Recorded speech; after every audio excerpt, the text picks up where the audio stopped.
Bonjour à tous et bienvenue dans ce nouveau numéro de l'hebdo du DD. L'actualité en Alsace cette semaine, alors c'est pas les vaches mais c'est l'inauguration d'une nouvelle station de méthanisation sur le site de l'exploitation du lycée agricole d'Obernai. Le reste, c'est dans le sommaire. Faire de l'énergie à partir de déchets, c'est le principe de la station de méthanisation désormais en fonction sur l'exploitation du lycée agricole d'Obernai. En Alsace, des structures de ce type se comptent encore sur les doigts d'une main, à la clé de belles économies d'énergie. Depuis une trentaine d'années, une coopération entre France, Allemagne et Suisse s'opère dans le Rhin supérieur dans le domaine de l'environnement. Michael Umhaï s'occupe de l'information de la population en la matière pour l'administration fribourgeoise et il s'occupe aussi de 500 km de terre trinationale. Enfin, faites un petit tour à la maison de la région découvrir les œuvres de Tommy Ungerer sur l'énergie. Nous voici devant le nouveau site de méthanisation ici à Obernai. Donc je suis en compagnie de Didier Almschetter, vous êtes membre de l'équipe de direction de l'établissement. On résume juste vite fait la méthanisation en deux mots, donc c'est créer de l'énergie à partir de déchets en gros, c'est ça? Exactement, vous avez parfaitement compris, donc déchets issus de l'agriculture, déchets issus d'usines agroalimentaires, refus de ce que les jeunes ne mangent pas à la cantine, etc. Donc on a une quantité importante, 8000 tonnes de déchets qui sont valorisables du point de vue énergétique. Alors, pourquoi créer cette structure ici sur le site du lycée agricole d'Obernai? Je dirais il y a deux raisons importantes. Une première raison pédagogique. Nous sommes un établissement public de formation et l'unité a émergé un peu d'une réflexion sur ce que pourrait être une piste ou une nouvelle agriculture dans les 25 années à venir. L'exploitation du lycée n'a pas de possibilité de s'étendre en surface et donc nous avons cherché une intensification à partir d'une valorisation des déchets. Donc il y a une raison pédagogique, montrer aux jeunes, aux agriculteurs que d'autres voies pour créer de la valeur ajoutée sur l'exploitation sont possibles et bien sûr aussi un souci économique au niveau de la gestion de l'exploitation qui doit s'autofinancer. L'exploitation du lycée ne fonctionne pas à partir de subventions et donc rechercher du chiffre d'affaires pour cette exploitation et si possible dans quelque chose qui est dans le sens de ce que nous pensons être l'histoire aujourd'hui, c'est-à-dire la révolution énergétique qui nous attend sûrement. Alors on va peut-être pouvoir expliquer un petit peu concrètement comment ça marche. Donc ça se passe là, partout, derrière nous.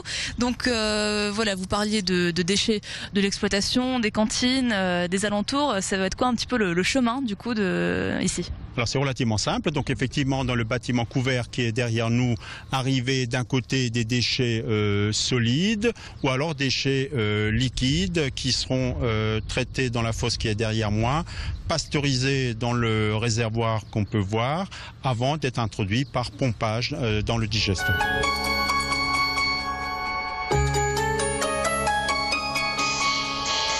Donc là on est derrière le bâtiment, introduction par ces deux vis des déchets solides dans le digesteur qui est donc la petite cuve et pompage par voie souterraine des déchets liquides toujours dans la cuve de digestion. Et en absence d'air, certaines bactéries qui seront maintenues dans cette cuve à 38 degrés vont transformer cette matière organique en un mélange de méthane et de gaz carbonique qui va directement dans le moteur de cogénération qui va animer un générateur électrique et l'eau chaude de refroidissement va être utilisée pour la pasteurisation que j'évoquais, pour maintenir la température de la cuve de digestion et l'excédent va être vendu à notre voisin qui est l'entreprise Stoeffler. Vous avez des objectifs en termes de production? Vous espérez créer combien, que ce soit pour l'épandage ou alors en termes de chaleur, d'énergie? Elle va produire à peu près 1450 mégawattheures d'électricité et elle produira à peu près 1150 mégawattheures de chaleur vendue. Elle en produit en tout 2000, mais on en a besoin d'une partie pour le process, comme je l'ai indiqué. L'établissement va produire quasiment autant d'énergie qu'elle ne consomme dans l'ensemble de ses aspects, lycée, internat, eau chaude, éclairage, carburant de l'ensemble des véhicules que nous avons. En électricité, nous serons très excédentaires puisque nous arriverons à produire à peu près 665 mégawattheures de plus que ce que consomme tout l'établissement, ce qui représente la consommation d'une centaine de familles par an.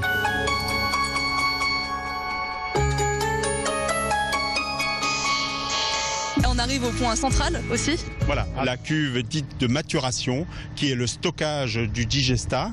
Donc, une fois que le gaz a été récupéré, il reste une espèce de bouillie qui contient tous les autres éléments nutritifs que renfermait la plante au départ. Et cette bouillie est donc un engrais organique très très intéressant. Tout le digestat qui sort du digesteur pourra être stocké pendant 6 mois en attendant donc la période où les agriculteurs en ont besoin. Ce qui est assez impressionnant, c'est qu'on est juste à côté du moteur de tout ça et on n'entend pas de bruit, il n'y a pas d'odeur. C'est travaillé exprès? Oui, tout à fait. Donc, nous avions à la fois une proximité de la ville, proximité du lycée et de l'établissement lui-même. Et donc, dès le départ, c'était à la fois une chance et une contrainte. Chance dans le sens où nous pouvons valoriser la chaleur, ce que nous ne pourrions pas faire si nous avions un groupe en pleine nature, on va dire. Contrainte, bien sûr, parce qu'à proximité des habitations, nous avons dû prendre des mesures extrêmement drastiques pour éviter toute nuisance. Et donc, alors oui, pour finir, là, on suit le chemin sous terre et donc on arrive à la fin. Voilà, donc le gaz produit dans le digesteur arrive par cette conduite. Entre dans le caisson. À l'intérieur, il y a une unité de traitement pour enlever l'humidité, enlever certains gaz qui seraient toxiques pour le moteur. Et à la sortie, donc un caisson électrique qui permet d'injecter le courant dans le réseau d'électricité de Strasbourg et les différents circuits d'eau donc pour récupérer la chaleur. Départ de l'eau chaude pour maintenir le digesteur à 38 degrés, départ de l'eau chaude pour pasteuriser les déchets liquides et départ de l'eau chaude pour la vente à notre voisin Steffler. Merci beaucoup pour vos explications.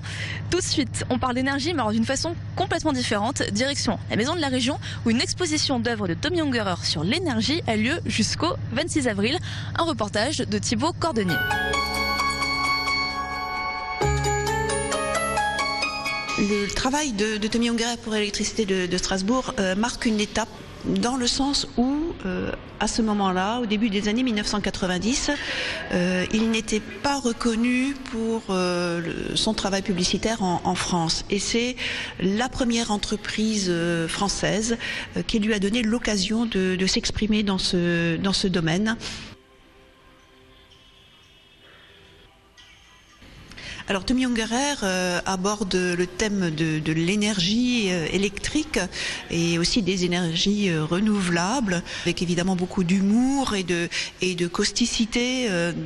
Nous en avons l'habitude dans tous les genres d'expression graphique qu'il aborde. C'est une campagne qui s'inscrit complètement dans la continuité stylistique et thématique de Tommy Ungerer, où il exprime son sens critique aussi, son sens satirique, malgré la commande qui lui a été faite. L'exposition qui est présentée à la Maison de la Région propose des facsimilés de dessins originaux que nous possédons ici au musée Tommy Ungerer et dont l'électricité de Strasbourg a fait un dépôt il y a quelques années.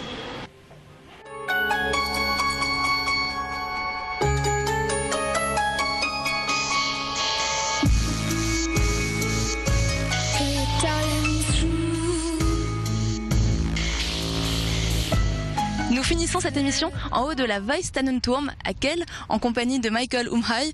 Bonjour. Donc, vous travaillez dans le domaine de l'information sur l'environnement, notamment dans la coopération transfrontalière. Alors, vous avez choisi qu'on se donne rendez-vous ici. Pourquoi? C'est un endroit emblématique pour la coopération transfrontalière pour l'environnement? Moi, je trouve cet endroit très très symbolique parce que vous avez donc ici 2 ports avec de l'industrie face à face. Vous avez des zones résidentielles à Kehl, à Strasbourg. Vous avez 2 auberges de jeunesse face à face. Vous avez les loisirs, donc ici les petits bateaux. Vous avez un jardin d'enfants. Vous avez la piscine.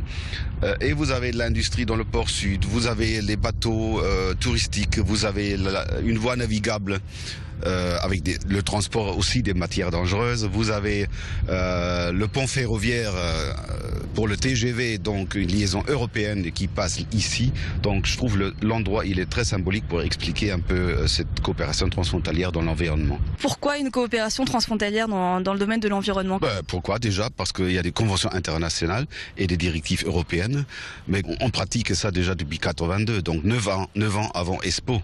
Donc on a une tradition, on a une habitude, ça va de soi, c'est complètement normal de coopérer avec le pays voisin.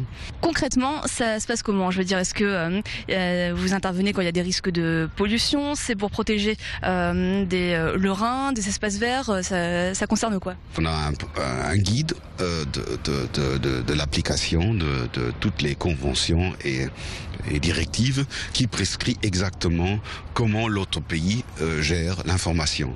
L'Europe parle de l'impact considérable pour l'autre pays. Donc il faut déjà se demander qu'est-ce que c'est considérable. Donc un impact considérable des fumées noires comme dans le 19e siècle, on l'a pratiquement plus. Donc ce qui est considérable, on l'interprète aujourd'hui considérable, et quand il y a une enquête publique dans le pays, il faut aussi faire tout possible que la population dans le pays voisin peut participer. Donc dès qu'il y a une enquête publique, disons ici dans le port Hénan à Strasbourg, il y aura un industriel qui demande un projet.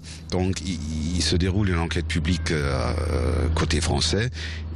La préfecture fait tout possible que l'Allemagne peut participer, et à l'inverse pareil, vous avez aussi un port à Kehl, donc s'il y a une enquête publique à Kehl, on fait tout que les citoyens français de juste en face peuvent participer à la procédure d'origine. Voilà. Pareil avec la Suisse du coup. Avec la Suisse pareil évidemment. Merci de vos explications et merci à vous de nous avoir suivis. Vous pouvez retrouver cette émission comme toutes les autres sur le www.alsace20.tv. Je vous donne rendez-vous dans une semaine. Nous irons notamment visiter la nouvelle exposition du musée Electropolis. Salut!